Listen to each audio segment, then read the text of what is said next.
Welcome once again to Musings by Danon. This video marks the start of a new series where I discuss my favorite way to play Magic, Commander, also known as Elder Dragon Highlander or EDH. Before we get started, please like and subscribe for more content. It really helps the channel a lot. One of the best things about EDH is the limitless possibilities when it comes to deck building. Commander offers a unique deck building restriction. You can only run one copy of any card other than basic lands or cards that have text on them saying you can run multiple copies. Additionally, you have a legendary creature acting as your commander. All cards in your deck must match to the colored pips of your commander, either in the casting cost or in any activated abilities. The Commander community embraces unique deck designs, and players are always excited to see new ideas come to life. The problem is, both playing Commander and building your first deck can be extremely complex and even daunting for new players.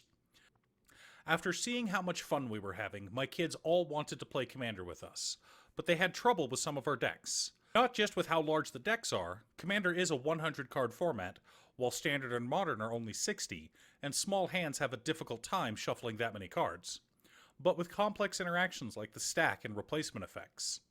Explaining how you go infinite with a Thousand-Year Storm, a Manamorphose, and a Narset's Reversal to a new player can be frustrating if you yourself don't have a solid understanding of the stack. So while some of the decks we own are still beyond the kids' ability to pilot, we've since built them simpler decks and they've started enjoying the format. Initially, my daughter wanted a fast deck that ended games quickly, so we built her Najila. But that deck proved too complicated for her, and she didn't have fun with it. She's always enjoyed math, so to facilitate her love of math and wanting a simple deck, we built her a Torbrand Stax deck that just burns people out. She loves slamming a Goblin Chain Whirler down when she has a Torbrand, Fiery Emancipation, and Repercussion in play. For those who don't understand that interaction, let me break it down. Goblin Chain Whirler, when it enters the battlefield, deals 1 damage to each opponent and each creature they control. Torbrand makes it so that all red sources you control deal 2 additional damage to their target. Fiery Emancipation causes all damage you deal to triple. Repercussion makes it so that damage dealt to creatures is also dealt to their controllers. So when Goblin Chain Whirler hits the battlefield, it deals 9 damage to each opponent and to each of their creatures.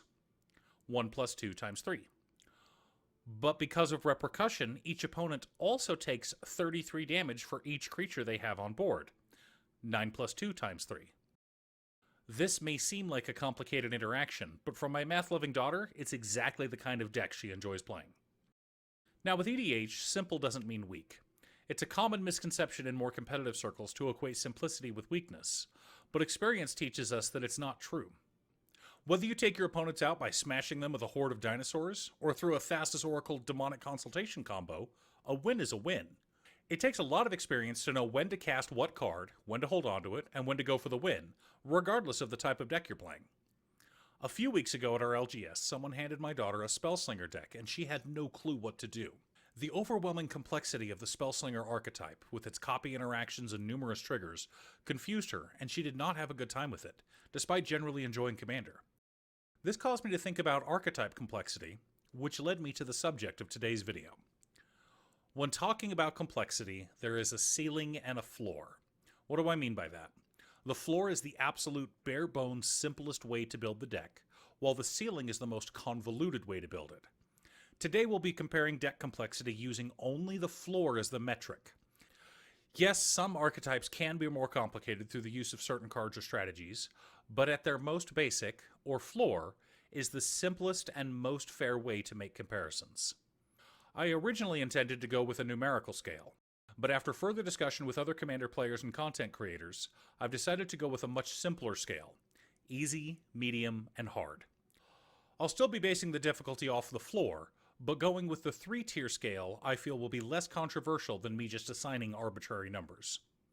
So what do I mean when I say easy, medium, and hard? Let's break it down before we get into specific examples. To me, easy means the deck doesn't require shenanigans or anything beyond a very basic understanding of game mechanics to execute the win con. Anyone who has been playing Magic and has a solid understanding of the basics can pick up one of these decks and play it fairly well. Medium requires a bit more advanced knowledge of the rules of Magic. You need a good grasp of how the stack executes, what an infinite loop is, if it's deterministic or not, how you get into and out of your loops so you can run it enough to hit your win con without having to manually walk through every step from start to finish. Hard requires an in-depth understanding of advanced mechanics, like utilizing mana abilities outside the stack or how layers function.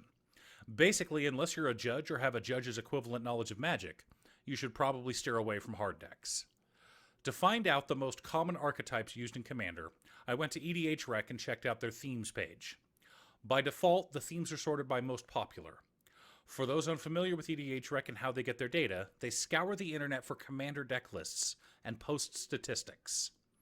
They also periodically compile data, as new cards coming out not only changes deck lists, it affects the meta as a whole. An example of this is Arcane Signet. If you look at every deck list from the last 10 years, the card would barely be a blip on the radar. This is because Arcane Signet wasn't printed until September 2019. It now sees play in about half of all Commander decks. As a side note, I sometimes combine 2 or 3 of the themes if they were extremely similar in playstyle and card selection. With all that out of the way, let's start categorizing. 1. Spellslinger. This archetype seeks to win games by casting spells, usually copying them a bunch of times with a Rowstorm Conduit, Professor Onyx, or a Witherbloom Apprentice on board. Most of these decks are built with synergy in mind and not around any specific combo though, so players need to know their deck very well and understand how the different spells interact. Difficulty: hard. 2. Aristocrats or Sacrifice. There are numerous payoffs for sacrificing your own permanents. You can draw cards, make your opponents sacrifice their creatures, drain your opponents, make treasure tokens, or make additional creatures.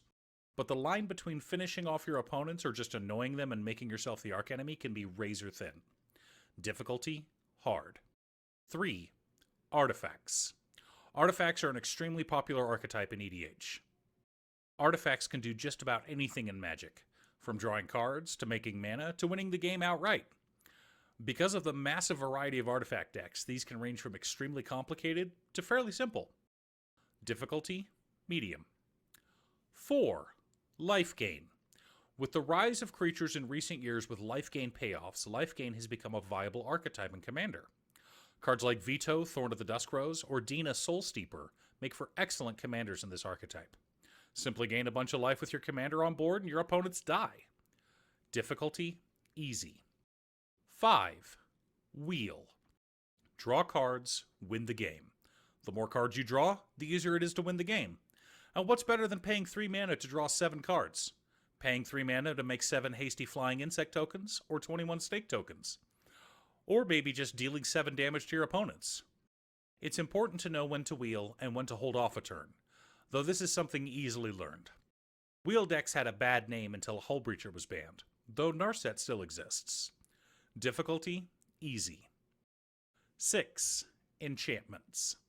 I'm talking specifically about the non-Voltron type of enchantments. The interaction between enchantments can be incredibly complex or very simple. The main drive of these decks is similar to a Pillow Fort deck, but some rely on cards like Opalescence to win the game. More often, though, the enchantments can be a little confusing for new players. There's also not as many ways to cheat a bunch into play, but some players find ways to do so. Difficulty: medium. 7. Pod decks. Similar to Aristocrat decks, but in this case you're searching for a bigger creature. The payoff, of course, is having powerful creatures to kill your opponents with. Once you learn the proper lines in your deck, which creatures you want in a given situation, pod decks are fairly easy to pick up. Difficulty: medium. 8. Lands or Landfall. Step 1, play lands.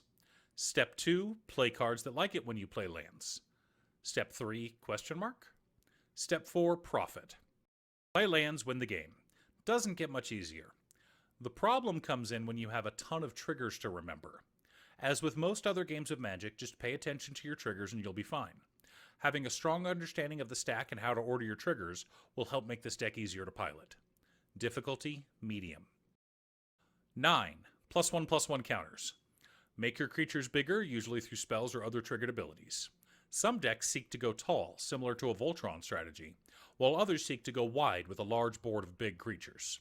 Others seek to use +1/+1 counters as a resource for various other mechanics. Difficulty: easy. 10. Mill. Win the game by forcing your opponent to dump their library into their graveyard. Much easier in a 60-card constructed format than a 100-card, though WotC keeps printing cards that make it possible. The problem with piloting this deck in Commander is that you'll often have an opponent at the table who wants things in their graveyard. Be ready with some graveyard hate, or to steal their key cards out from under them.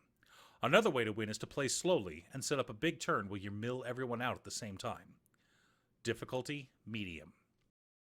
11. Blink or bounce. Triggers, triggers, triggers. With a blink or bounce deck, your creatures enter the battlefield over and over again, letting you enjoy their ETB triggers as many times as you want. But which ones do you bounce first? Difficulty, medium. 12. Toughness or walls. Some commanders and enchantments let you attack as though your walls didn't have defender, and deal damage through their toughness instead of their power. This lets your enormous 0-8 wall attack and deal 8 damage. Other decks look to leverage effects based on the large toughness, like Phoenix. Some even want to play a more passive defensive game. The hardest part is making sure your commander survives, as they are often a key part of your strategy. Difficulty, easy. 13. Graveyard or Reanimator decks. Put big spells or creatures into your graveyard, then bring them back for cheap. Commanders like Muldrotha or Lord Windgrace let you bring back multiple cards every turn, provided they were in your graveyard to begin with. Seems simple on the surface, but almost everyone runs a little bit of graveyard hate. So be wary of cards like Leyline of the Void, and be sure to have answers for them. Difficulty, medium. 14. X spells or big mana. Make lots of mana, cast big spells, win the game. Pretty straightforward strategy, but make sure you win when you cast your big spells, otherwise you're just making yourself a target. Difficulty, easy. 15. Legends or historic. Dominaria brought us a new term, historic. Artifacts, legendaries, and sagas all triggered certain abilities. And while there are only a few cards that care about historic, Magic is full of artifacts and legends. And we've gotten a few new sagas since Dominaria as well. Prior to Dominaria, Captain Sisay was pretty much your only option as a commander for legendary decks. Though not difficult to play, the difficulty comes in building this deck and choosing the right synergistic cards. Difficulty, medium. 16. Cycling or Madness. This archetype is sort of a super type. It could be similar to a Spellslinger deck, a Graveyard or Recursion deck, or even an Astral Slide/Flicker deck. Cast Madness cards for cheap or cycle through your deck trying to combo off. The difficulty comes in not knowing what cards you're going to draw, causing you to constantly rethink your strategy. This causes a lot of different playlines in your deck, so the most important thing is to be very familiar with every card in your library. Difficulty, hard. 17. Stax or Hatebears. Some people say that fun is a zero-sum game. In other words, if you're preventing others from having fun, that means you're having all the fun. Though this archetype is pretty easy to play, you will quickly make enemies at the table, so you'd better be ready to crush them, or have a winning personality to ensure they don't hate you. Difficulty, easy. 18. Chaos. Oftentimes, the point of this deck is not to win, it's to make your opponents quit. Chaos can mean cascading into randomness, changing everyone's permanence, shifting the target of spells, or changing spells out completely. Some people love Chaos decks, both playing them and playing against them, while others loathe this style of gameplay. Be sure to talk to your table before breaking it out. Difficulty, medium. 19. Copy, theft, or clone. What could be more fun than playing Magic with your own cards? Playing with other people's cards, of course. You made this? No, I made this. The power of these decks is entirely dependent on what your opponents are playing, but the decks can be a lot of fun in the right scenario. Difficulty, medium. 20. Group Hug. Everyone just wants to have fun, right? Go ahead, draw more cards, play more lands, it's fine. Difficulty, medium. 21. Voltron Aura Equipment. Suit up your commander, swing out for 21 commander damage, repeat twice more. Whether you're going for extra combat steps to finish your opponents in a single turn, or doing it the old-fashioned way, is up to you and the color identity of your commander. The hardest parts about this deck are figuring out who to kill first, and keeping your commander alive. Difficulty, easy. 22. Extra turns or extra combats. Sometimes you just want to play solitaire. Sometimes this deck can fizzle after taking a 20-minute turn, but usually when you go off, you win the game. Setting everything up for a win can be difficult, though. Difficulty, medium. 23. Superfriends. Who loves Planeswalkers? You love Planeswalkers. As many as you can fit in your deck. Whether you're protecting yourself with tons of board wipes, or some kind of stacks to prevent your opponents from killing your Planeswalker friends, depends on how you want to build your deck. But the entire point of your deck is to win with Planeswalkers. Difficulty, medium. 24. Politics. This can be a difficult deck to understand for new players. The entire point of the deck is to reward your opponents for killing each other. It requires a lot of give and take, lots of diplomacy, and lots of charisma to properly pull off. However, if you're too charismatic, you may find yourself the archenemy of suspicious players. Difficulty, medium. 25. Group Slug, burn. You know what kills people? Damage. Lots of damage. To the face. This deck seeks to kill your opponents the red way, through direct damage to the face. Unlike modern Burn, where you usually only have to deal about 20 damage, and most opponents are kind enough to take care of 3 or 4 of that damage through fetches and shocks, you usually have to deal 120 damage to win the game of Commander. But through clever combinations, you manage to pull it off. Difficulty, medium. 26. Pillow Fort. Somewhere between a politics deck and a Stax deck is an archetype called Pillow Fort. Basically, the goal of Pillow Fort is to encourage players to fight each other rather than you. After all, you really don't want to pay all that mana just to attack me, do you? Difficulty, medium. 27. Prowess, Cantrip, Spell Copy. Similar to Spellslinger, but limited in scope. Here you're trying to copy big spells once or twice, or use Prowess triggers to make your creatures bigger. The deck can often have a wrong half problem, where you have all your payoff cards, but none of the cards to fuel it. Difficulty, medium. 28. Tribal creature decks. Sometimes players love a specific creature type. Zombies, dinosaurs, dragons, elves, slivers. Whatever your favorite tribe is, you want to slam a bunch of them and kill your opponents. Most tribes have synergies and play well within their tribe. Lord cards are an example of this. Difficulty, easy. 29. Token/populate decks. Similar to tribal decks, though not always. Sometimes you're making the same token over and over again. Other times you're making a bunch of different tokens, depending on the theme of your deck. While not as straightforward as a tribal deck, they do have a similar playstyle. Difficulty, easy. I know that a deck can have more than one archetype. You can be running an Aristocrat Cleric tribal deck, or a Lifegain Angel tribal deck, or a Burn Stax deck. Usually, if you have a multi-archetype deck, the difficulty can be classified by looking at which is the more complex between them. Now, as I stated at the beginning, this video marks the start of a new series. Every Monday, I will be going over the different archetypes discussed in this video. Common commanders, usable combos, win cons, playlines, strengths and weaknesses of each deck, and my personal approach to building those decks. All of that and more will be discussed in each video. In the meantime, let me give a huge shout out to my editor Cute Stuff. I couldn't make these videos without her. If you'd like to hire her to edit your own videos, there's a link to her Fiverr page below. I'd also like to thank my dear friend and partner in crime, Jiraiya, for his feedback and assistance with this project. It's something he feels strongly about, and he helped me a lot with both the script and research. Please like and subscribe for more content, and I'll see you all again next week.